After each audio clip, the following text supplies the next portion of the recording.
Rhea Lana, thank you so much for joining me on this episode. This is going to be such a special conversation. And this is airing at a time when we're looking to the future, we're looking to the new year.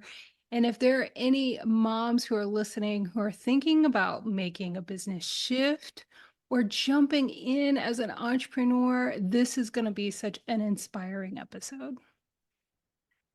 Hi, Angela. It's just so great to be here. We're going to have fun. Yeah, we totally are. You have such an amazing story.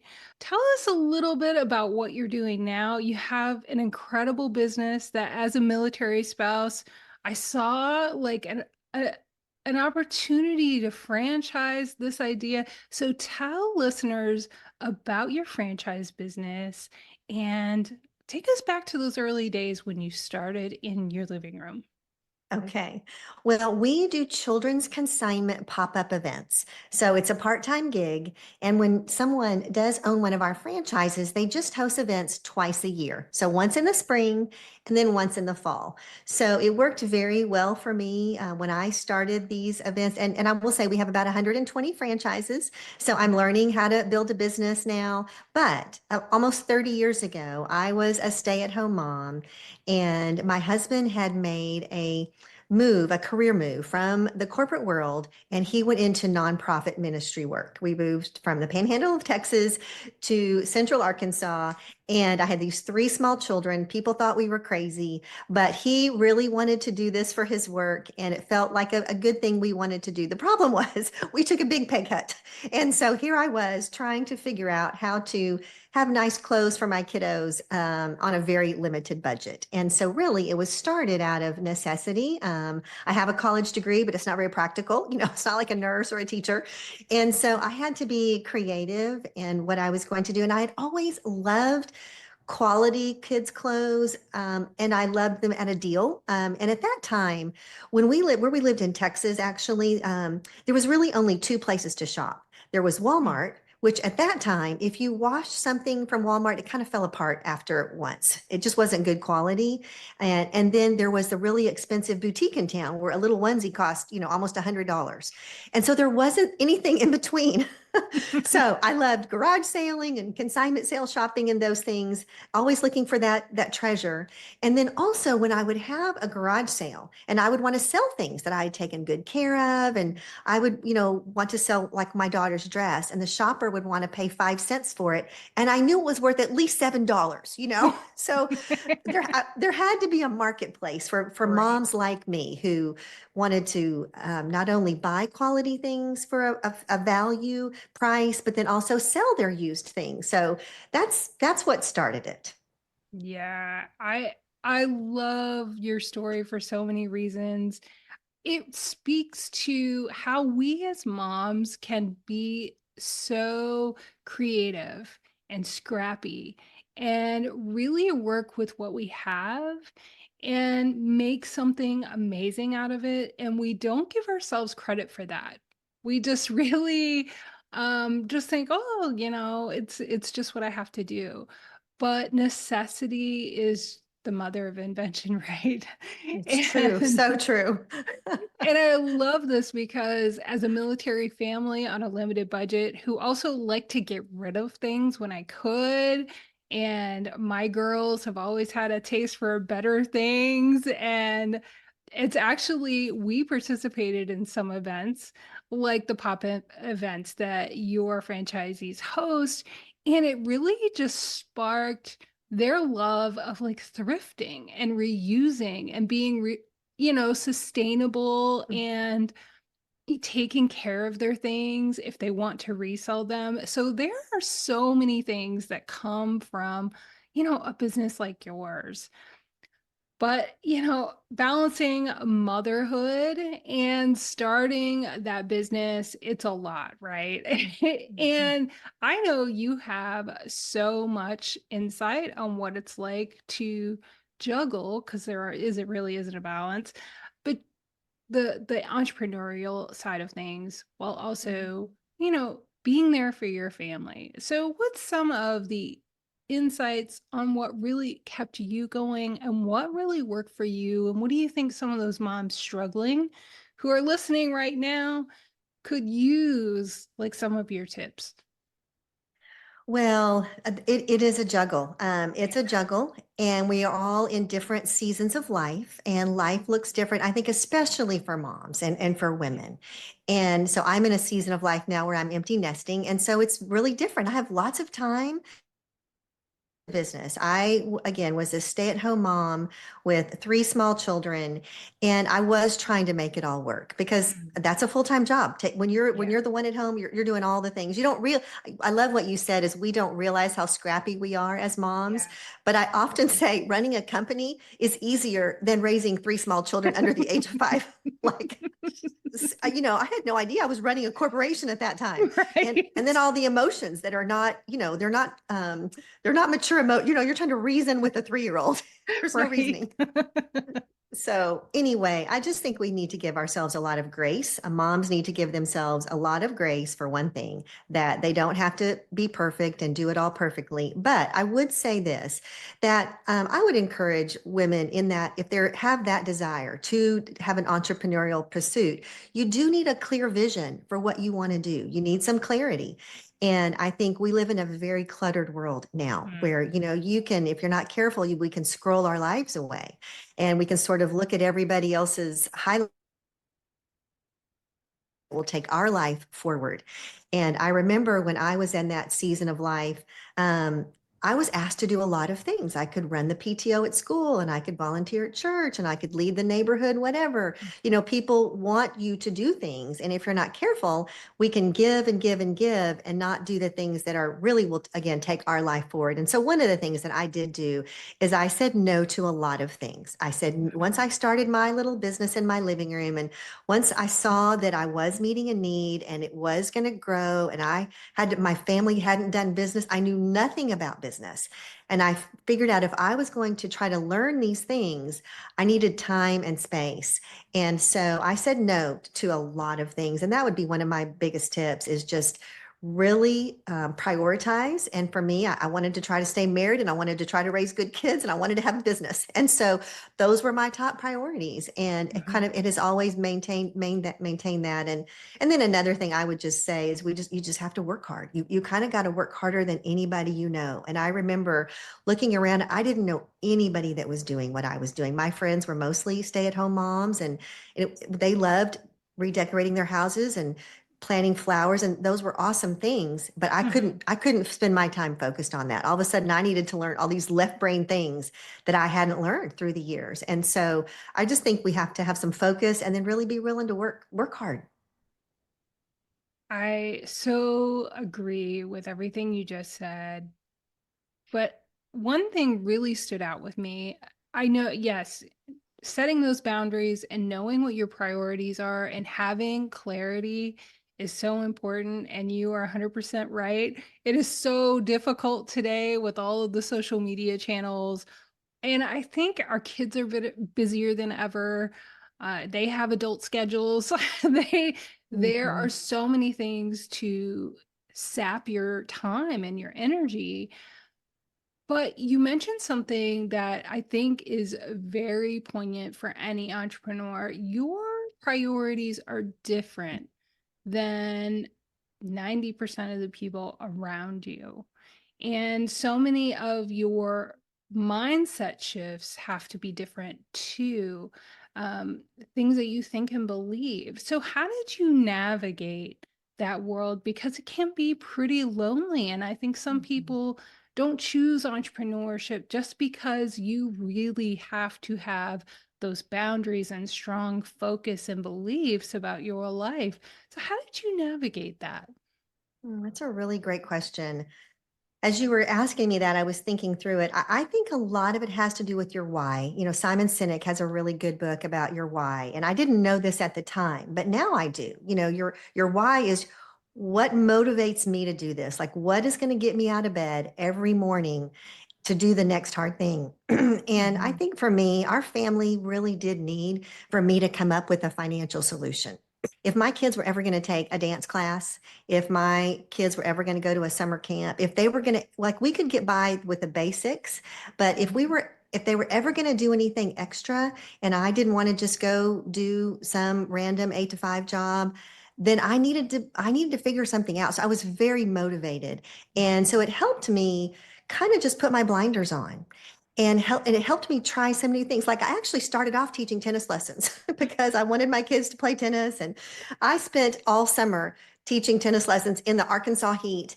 And I Mhm. got to the end of the summer, Angela, and I made zero money.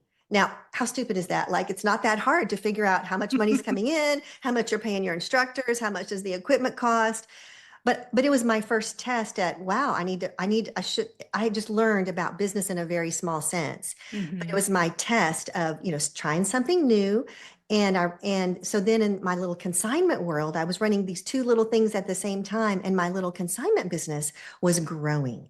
Mm. And it was taking over a new room in my house, and moms were begging me to still do it again. And so it did motivate me to go, I want to figure this out. And even though it was lonely, like especially and for me, it was a part-time thing. I would do it just a couple of times a year, but I would disappear. Like people really didn't know where I dropped off the planet, and then I'd come back on the soccer sidelines with all the soccer moms, Rhea Lana, where you been? And like, they just didn't know what I was doing. And so I really did that for a lot of years.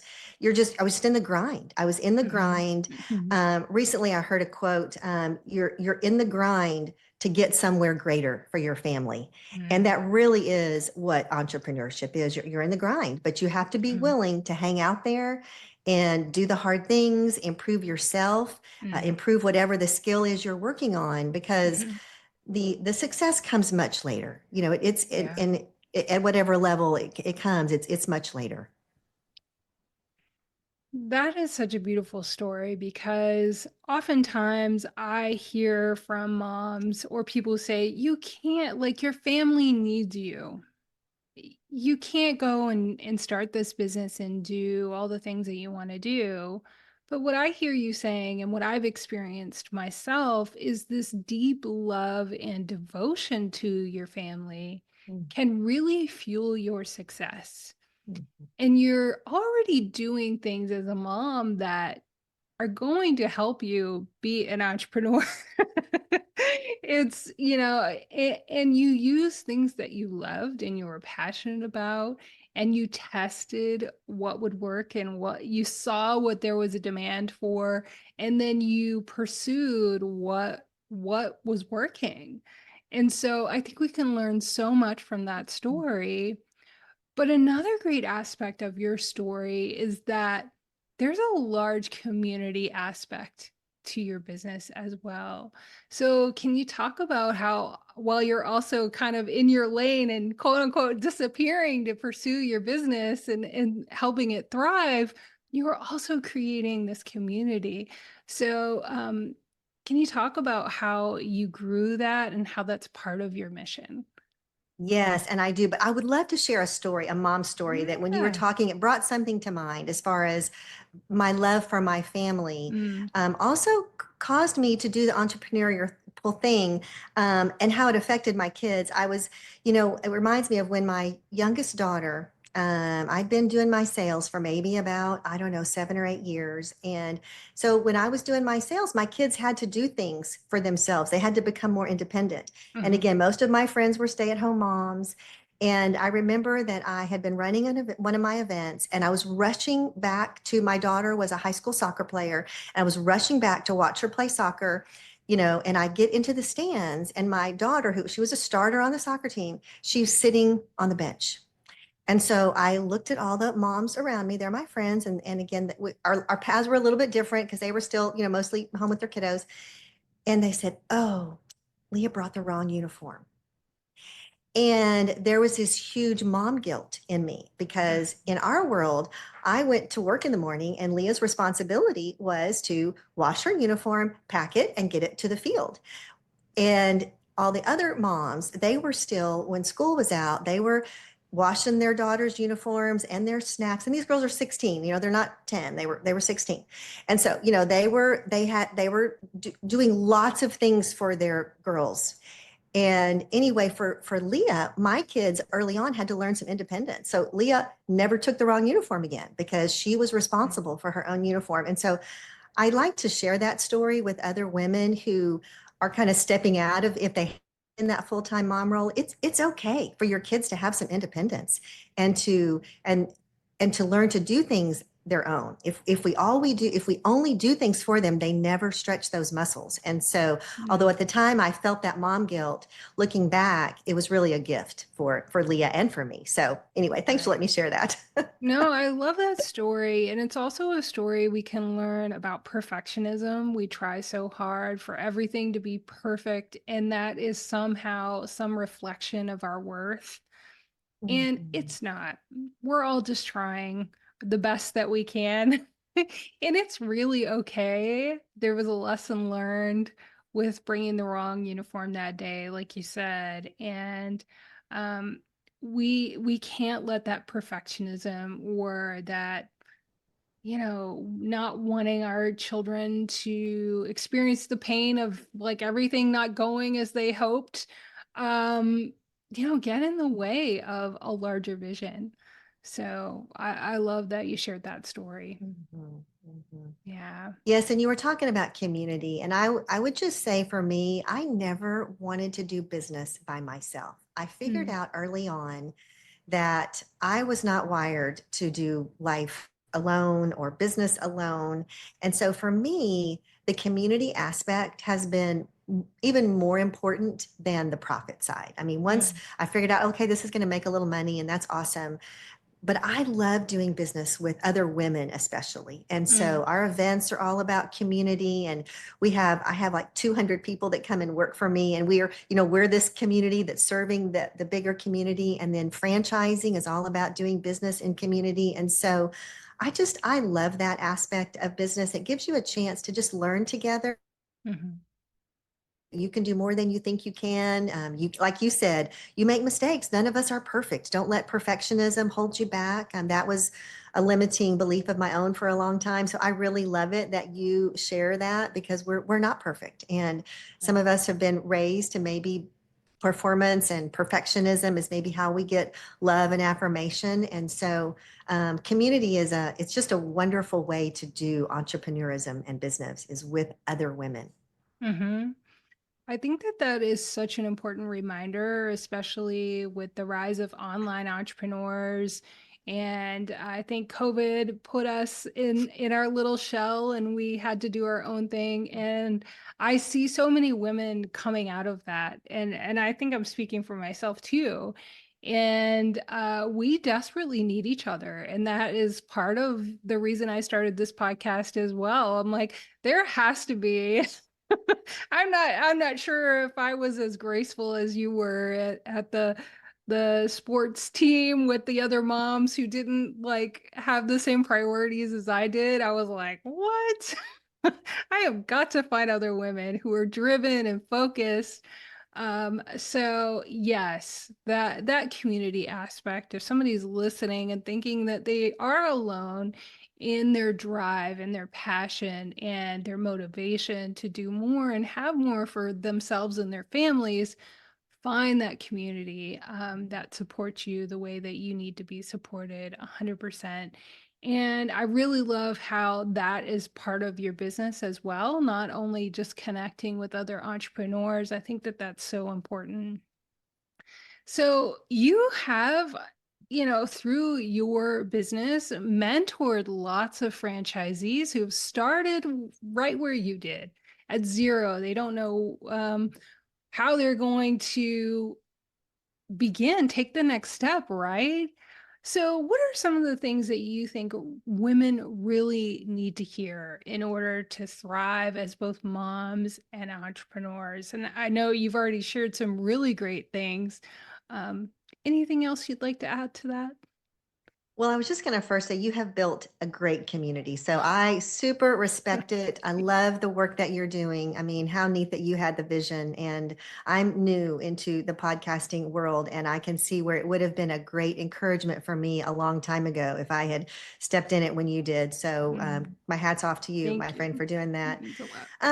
Well, I think women probably don't realize how much they really would love entrepreneurship if they Mm. haven't done it before. Yeah. I would say 98% of the women who come into our business have never done business. They have zero experience. Every once in a while, there's someone whose family has done some business, but most women have never done it before. And so I think there's a lot of self-doubt, a lot of fear, which is normal. I still have fear. But then once you step into it, it's actually really fun.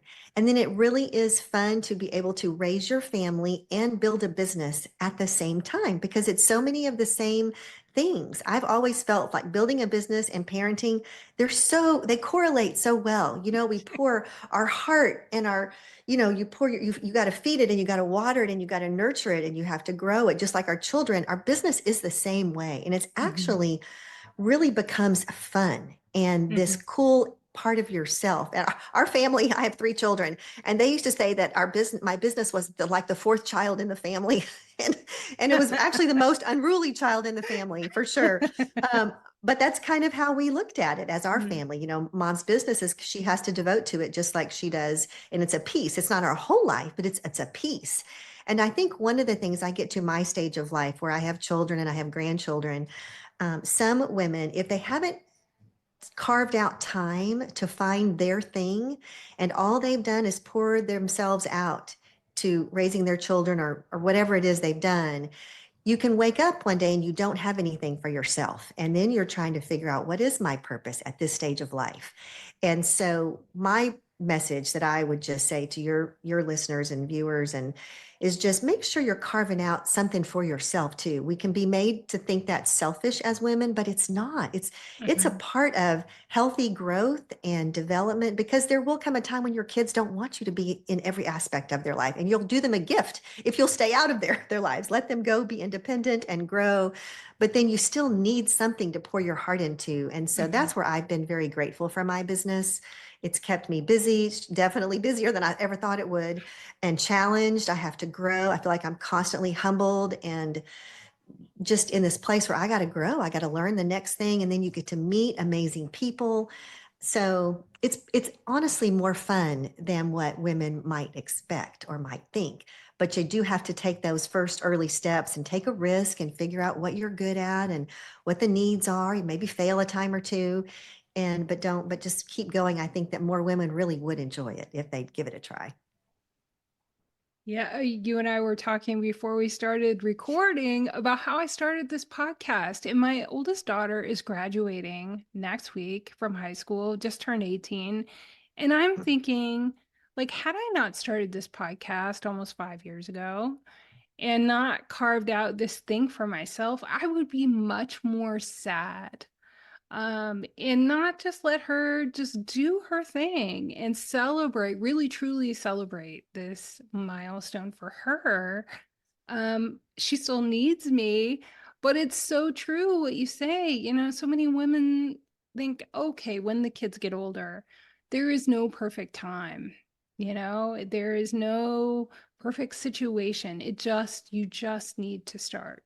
And whatever little way you can, I think that that's really great advice and a wonderful story for anybody who is just starting out and doesn't know how they're going to do it. You really do find your way once you just get started.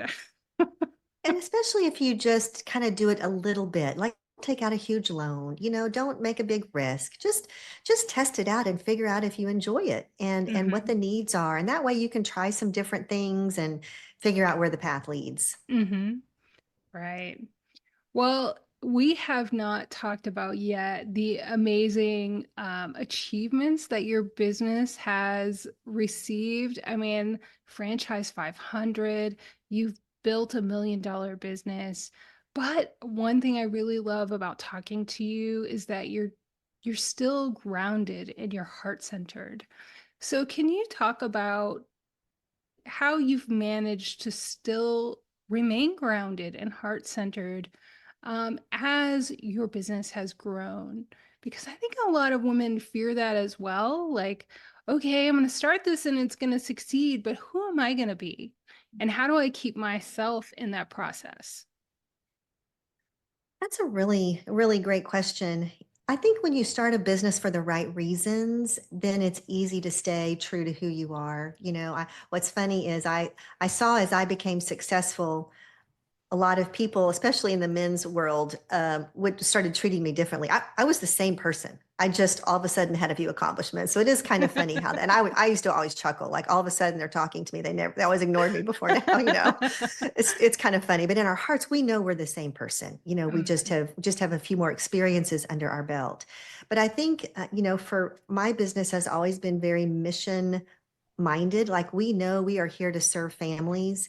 And I've always had a heart of generosity and just really wanting to mentor other women. And yes, I want to build a profitable business and I want to keep growing.